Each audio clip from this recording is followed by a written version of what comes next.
Hey everybody, Phantom139 here, and I'm back with my State of Destiny 2 video series. As promised, I would post an update in December talking about the 30th pack and the general state of the game, and today we're going to get right on that.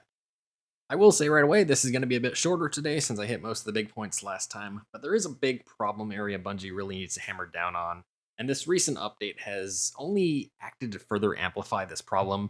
I'll kind of talk about that problem at the end, but we're going to start today by talking about the update to my thoughts on Season 15. So, Season 15, how it's evolved since my last video, and give some updated thoughts on where it sits right now.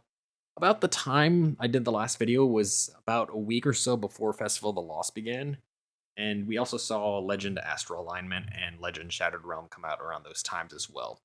Let's talk about Festival of the Lost first, since it was the first of the seasonal events. We now have the Dawning as well.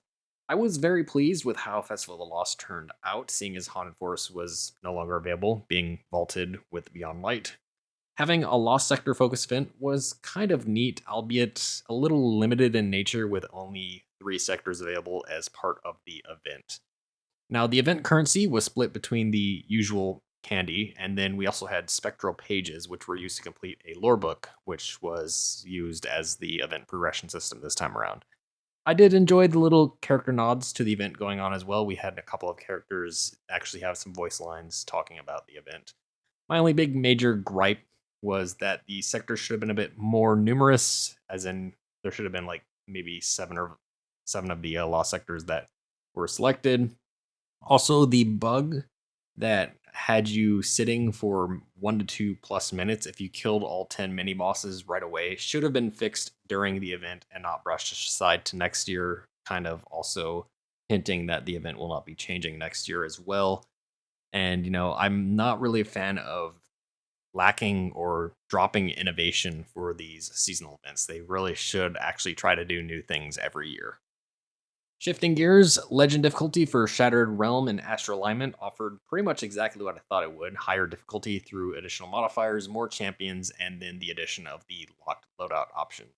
This is one area I feel like Bungie needs to make improvements for in the long term to better differentiate activity difficulty, but this is my opinion on the matter, and Bungie may, they may actually prefer that the Legend and Master difficulties just be about, for instance, mastery of existing content without adding too much to it. If that's the case, then ignore that, but just my 2 cents is that they really should also innovate there a bit more.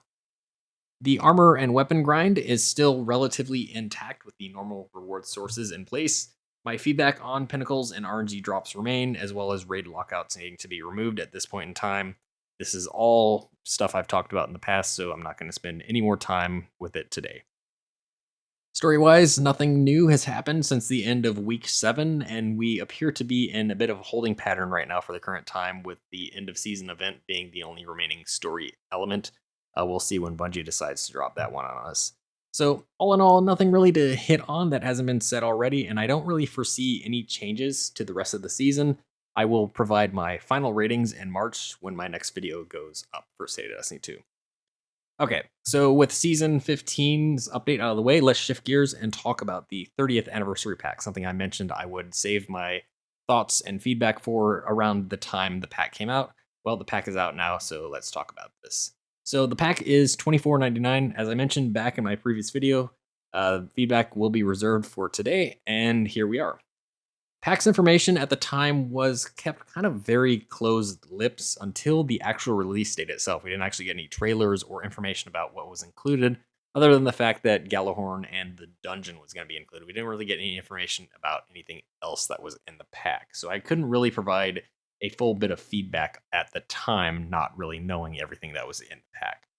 In terms of what is offered to you, you get the Grasp of Avarice dungeon, you get the Gallahorn quest, some ornament sets, some emotes, a ship, and a sparrow. That is what you get when you pay for the pack. However, you have to unlock some of these elements through in-game activities.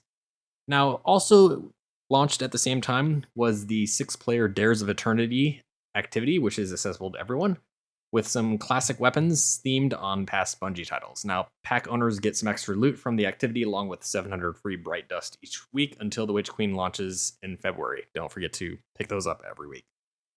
In terms of the amount of content you get per value, I'm not really sure I fully support this decision that Bungie made anymore.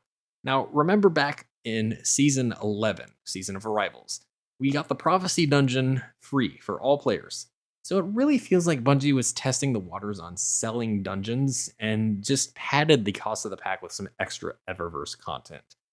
I feel like Bungie really should have split things off here, and since most people really only wanted the dungeon and Galahorn instead of a bunch of cosmetics, that's the only reason why Bungie was able to get away with the whole $24.99 here, is that they packaged a lot of these Eververse items with the pack as well. But I think had Bungie offered just a side pack that only had the dungeon and the Galahorn and not really all the cosmetics, that a lot more people would have went for that option instead, myself included.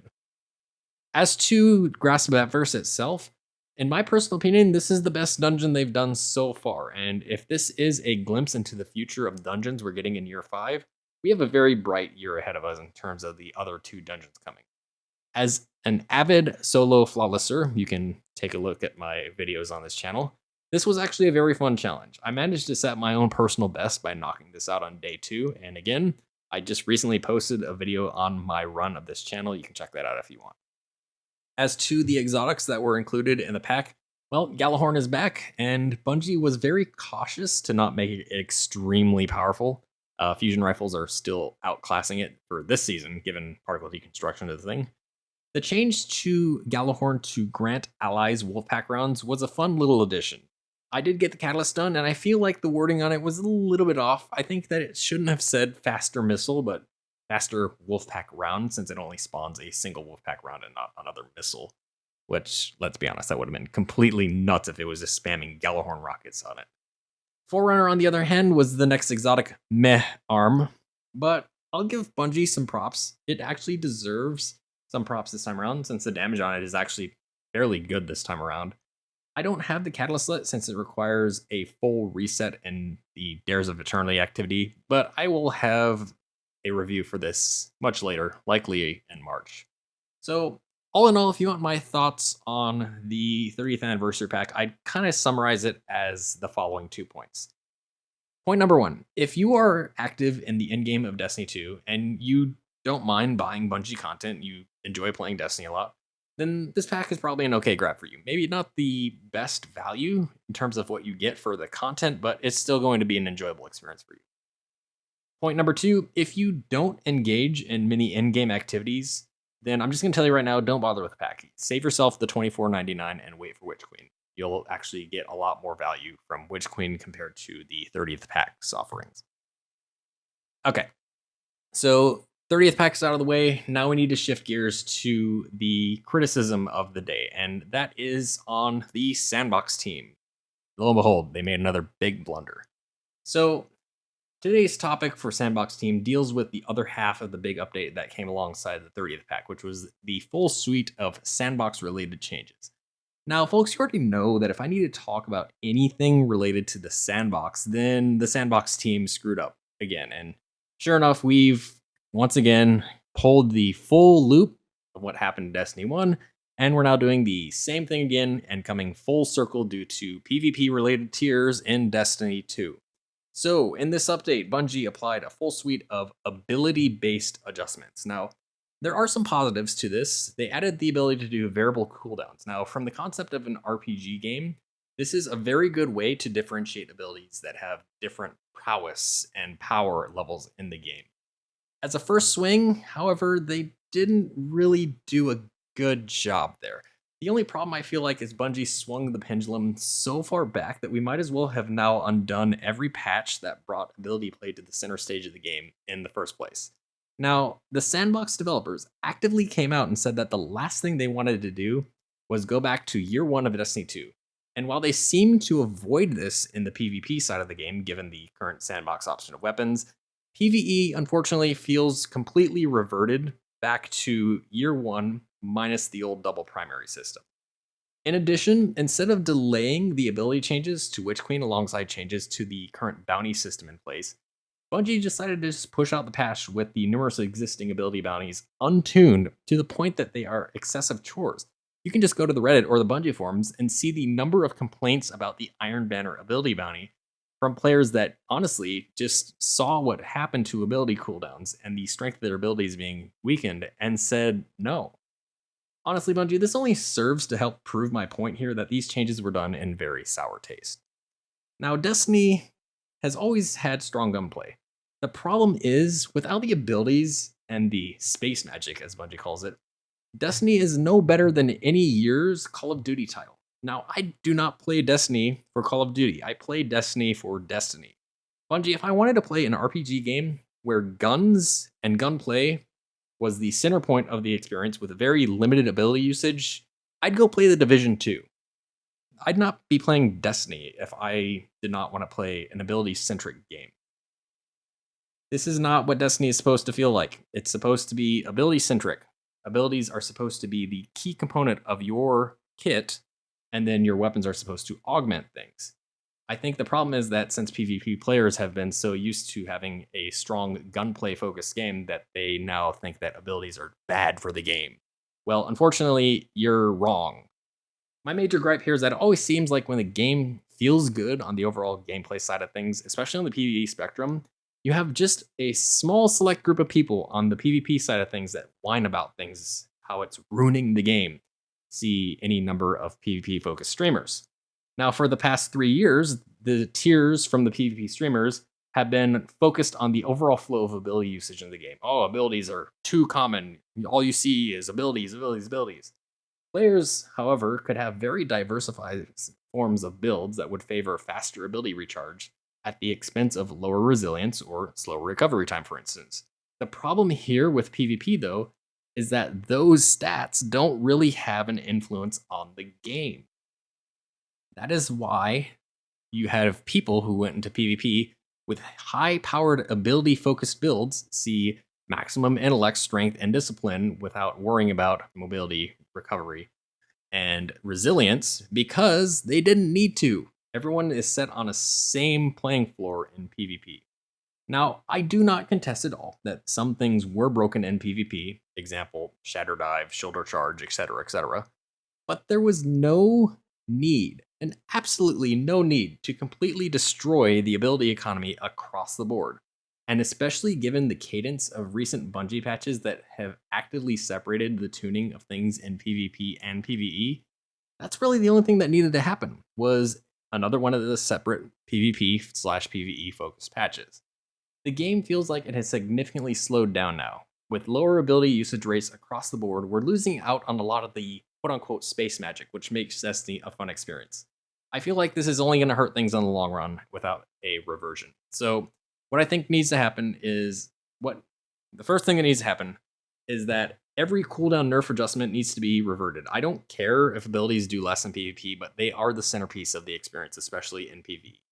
I should not have to wait 2 minutes and 30 seconds or longer for a single grenade ability to come back in a game with abilities as the centerpiece of the build. Variable cooldowns, great system for the game. I'm glad to see it finally a thing, and I hope this means that we'll actually see the addition of new abilities in the future. So definitely a thing that needs to say. Stronger abilities should have longer base cooldowns, but a base cooldown of anything over 1 minute and 30 isn't a good feel for the game unless that is some kind of a really crazy ability. Super cooldowns, they need a serious adjustment. Passive regen base of 10 minutes or longer is 100% unacceptable, Bungie. I understand the desire to keep players in the fray as a means to build your energy, but then again, your ability selection is the primary focus of your kit, and thus it should be a centerpiece, not a side stand. Bungie, if you're so hell-bent on making gunplay the centerpiece of PvP, then just make a mode that is basically the reverse of Mayhem, where ability cooldowns are severely reduced. But stop butchering PvE at the sake of PvP whining. Also, as I mentioned in my last video, Stasis really needed another batch of aspects and fragments with the 30th release. The Warlock's Glacial Harvest is still stupidly underpowered and needs serious buffing or a complete rework at this point. And then finally, let's talk about what you did to Duskfield grenades. That needs to be undone, and that needs to be undone like yesterday, Bungie. That was the only reason that grenade was effective in PvE, was the pull effect. You can keep it out in PvP, I don't care, but that needs to come back for PvP. So, yeah, we've reached the end of the video already. Yep. That covers the key points that I want to talk about today. So, big takeaway from 30th pack: if you're into in-game stuff, then it's probably a good pickup. Otherwise, save your money and which screen. Abilities, as I mentioned, they need to be unnerfed on the cooldown side of things and brought back to the center stage. Now, at the beginning of the video, I mentioned that Bungie has a big problem on their hands that they need to crack down on. So, what is the problem? The problem is, Bungie, that there are a very small number of people in this community, PvP-focused streamers and content creators. They whine whenever something doesn't go their way or something feels broken or something in PvE is just too strong. Please stop listening to these people. Ignore them. Put them on a list and just stop taking all their feedback. I don't care about their feedback anymore. It's ruining the game. When you listen to their feedback, it only ever ends with you needing to write another massive State of Destiny blog where you apologize for their demands ruining the overall health of the game and then needing to waste a lot of your development time undoing the problems that were created from it. We've gone through this 2 times already in D2's lifespan. We had double primaries. We had weak abilities in year 1. I would have thought by now that you would have learned this lesson. So start investigating other solutions to problems that they're whining about, i.e., if they're saying abilities are causing problems in PvP, then just make a mode where abilities are tuned down. That way it doesn't affect the rest of the game. So that's all I've got. In terms of my Destiny 2 stuff, I'll have the rest of the Season 15 Grandmaster stuff coming up soon. Also, there's plenty of D2 highlights in this year's Best of 2021 video, so those will be coming shortly. But at this point, I'm going into kind of a tuning off of Destiny moment until Witch Queen launches in February. Expect the next State of Destiny 2 video in March after the dust from the Witch Queen has settled and we've had some time to experience all the new content. So that's all for me today. Thanks for watching, and I'll catch you next time.